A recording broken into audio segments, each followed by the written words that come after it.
Terima kasih untuk Anda yang masih bergabung bersama dengan kami, dan sebelum kita berbincang dengan narasumber pada pagi hari ini, kita akan sampaikan terlebih dahulu beberapa informasi yang merupakan review perdagangan di hari sebelumnya, di mana pemirsa indeks harga saham gabungan atau IHSG akhirnya melemah usai rally panjang dalam 11 hari perdagangan beruntun. Indeks harga saham gabungan melemah terdampak profit taking saham konglomerasi yang sebelumnya menjadi penopang utama indeks harga saham gabungan. Indeks harga saham gabungan atau IHSG ditutup di zona merah di perdagangan Selasa.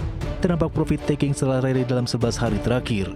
Mengutip data Bursa Efek Indonesia via RTI, IHSG ditutup melemah 0,72% atau terpangkas 53,45 poin ke level 7.344,73.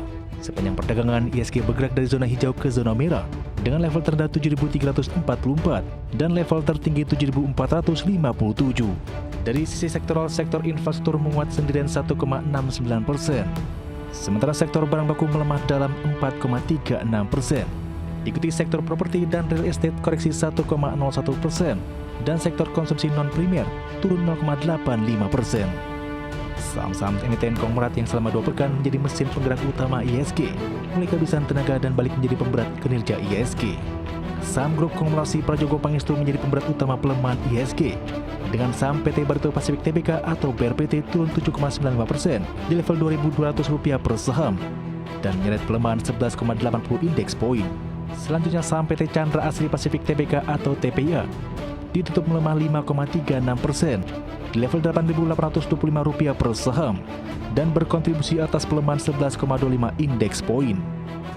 Melengkapi 5 besar penekan utama kinerja IHSG ada saham PT Aneka Tambang Tbk atau ANTM ditutup melemah 7,21% di level Rp2.960 per saham. Saham PT Merdeka Batteries Materials Tbk atau MBMA ditutup melemah 9,48% di level Rp525 per saham. Dan saham PT Bumi Resources Minerals Tbk atau BRMS ditutup melemah 7,20% di level Rp438 per saham. Diketahui sebelum mengalami pelemahan di Selasa, IHSG secara kumulatif menguat secara terus-menerus selama 11 hari perdagangan beruntun, dengan indeks tercatat mampu menguat 7,76%. Dari dalam negeri, sentimen datang dari rilis Bank Indonesia yang merilis data uang beredar dalam arti luas atau M2 di Juni 2025 mencapai Rp9.597,7 triliun atau tumbuh 6,5% year on year. Hingga dari Asia, sikap Bank Sentral Cina yang mempertahankan suku bunga di tengah sinyal perlambatan ekonomi. Berbagai sumber untuk IT Action. Informasi mancanegara pemirsa, di mana Menteri Keuangan Amerika Serikat Scott Bessent menyebutkan seluruh institusi Federal Reserve perlu dievaluasi secara menyeluruh termasuk soal efektivitas kinerja. Bessent pun menekankan pentingnya untuk meninjau kembali kinerja dan arah kebijakan The Fed ke depannya. Menteri Keuangan Amerika Serikat Scott Bessent menyatakan bahwa seluruh institusi The Federal Reserve perlu dievaluasi secara menyeluruh, termasuk efektivitas kinerjanya selama ini. Bessent sendiri menolak mengomentari laporan yang menyebut dirinya menyarankan Presiden Donald Trump untuk tidak memecat Ketua The Fed Jerome Powell. Ia mengatakan keputusan tersebut sepenuhnya berada di tangan Presiden. Meski demikian, Bessent menekankan pentingnya meninjau kembali kinerja dan arah kebijakan The Fed, terutama mengingat apa yang ia sebut sebagai penyebaran ketakutan berlebihan terkait tarif, meskipun hingga saat ini hanya sedikit atau bahkan tidak ada dampak inflasi yang muncul. Presiden Trump dalam beberapa kesempatan telah melontarkan kritik keras terhadap Powell dan bahkan mendesaknya untuk mundur, terutama karena The Fed enggan memangkas suku bunga secara agresif. Dalam beberapa hari terakhir, Trump juga menyoroti proyek renovasi kantor pusat The Fed di Washington senilai $2,5 miliar Amerika yang melebihi anggaran, menyiratkan kemungkinan adanya kecurangan dan menjadikannya alasan potensial untuk mencopot Powell. Lebih lanjut, Scott Bessent enggan memberikan tanggapan soal prediksi sejumlah pihak bahwa pasar keuangan Amerika Serikat bisa jatuh jika Powell diberhentikan dari jabatannya. Berbagai sumber, IDEX. Beralih ke informasi komoditas, pemirsa, harga minyak merosot untuk sesi ketiga berturut-turut di Selasa di tengah kekhawatiran memanasnya perang dagang antara konsumen utama yakni Amerika Serikat dan Uni Eropa akan menghambat pertumbuhan permintaan bahan bakar dengan mengurangi aktivitas ekonomi. Minyak mentah berjangka Brent ditutup turun di 0,9% menjadi 68,59 dolar Amerika per barrel. Sedangkan minyak mentah berjangka West Texas Intermediate atau WTI melemah di 1,47% menjadi 66,21 dolar Amerika per barrel. Adapun pemerintahan Trump menetapkan batas waktu 1 Agustus bagi negara lain untuk mengamankan kesepakatan perdagangan atau menghadapi tarif yang tinggi. Uni Eropa sendiri menjajaki serangkaian kemungkinan tindakan balasan yang lebih luas terhadap Amerika Serikat karena prospek perjanjian perdagangan yang dapat diterima dengan Washington memudar. Pihak Amerika pun mengancam akan mengenakan tarif 30% atas impor Uni Eropa jika kesepakatan tidak tercapai.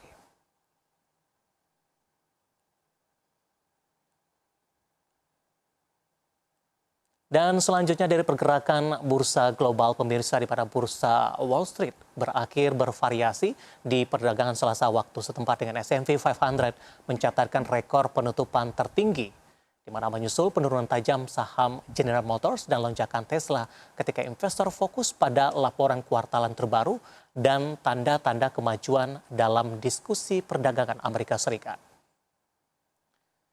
Pada perdagangan Selasa, indeks S&P 500 ditutup naik di 0,06% menjadi 6.309. Indeks Nasdaq Composite turun di 0,39% ke level 20.892 dan indeks Dow Jones Industrial Average menguat di 0,4% ke level 44.502. Langsung saja kita ke bursa saham Eropa. Updatean terakhir melemah pada perdagangan Selasa waktu setempat dengan saham Jerman mencatatkan penurunan 1 hari terbesar dalam 2 bulan terakhir karena serangkaian laporan korporasi yang mengecewakan dan meredupnya prospek kesepakatan perdagangan Amerika Serikat Uni Eropa membebani sentimen. Indeks DAX Jerman turun di 1,09% ke level 24.041. Indeks CIC Perancis turun di 0,69% ke level 7.744, sedangkan FTSE 100 Inggris menguat di 0,12% ke posisi 9.023.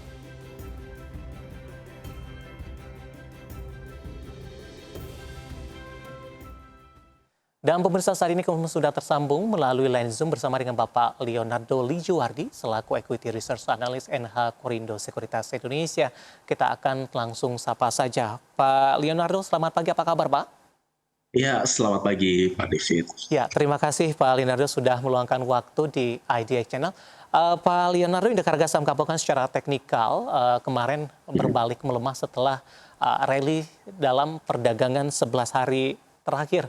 Pak Leonardo, bagaimana Anda melihat posisi ini, pembalikan arah yang terjadi di tengah penguatan dalam beberapa hari beruntun? Apakah ini memang profit taking dan indeks harga saham gabungan sudah jenuh beli tidak Pak? Oke, kalau saya rasa saya memang setuju ya, dikarenakan mungkin nampaknya investor itu mulai profit taking, dan kalau kita lihat salah satu bobot besar di IHSG kemarin itu adalah sebenarnya DCI, namun karena disuspend dan nampaknya saya rasa memang dan belum bisa berhasil break jadi 7.400, jadi saya rasa memang ini nampaknya pelaku pasar cenderung untuk lebih ke profit taking, seperti itu saya rasa, Pak David.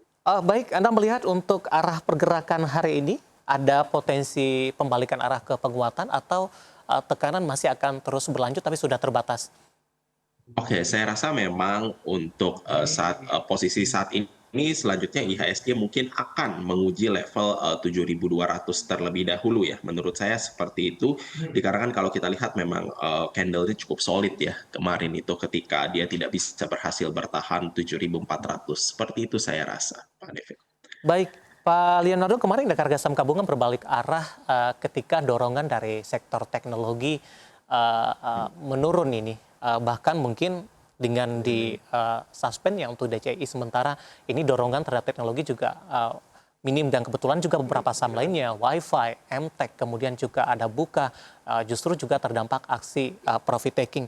Bagaimana Anda melihat perubahan dari sisi rotasi ini?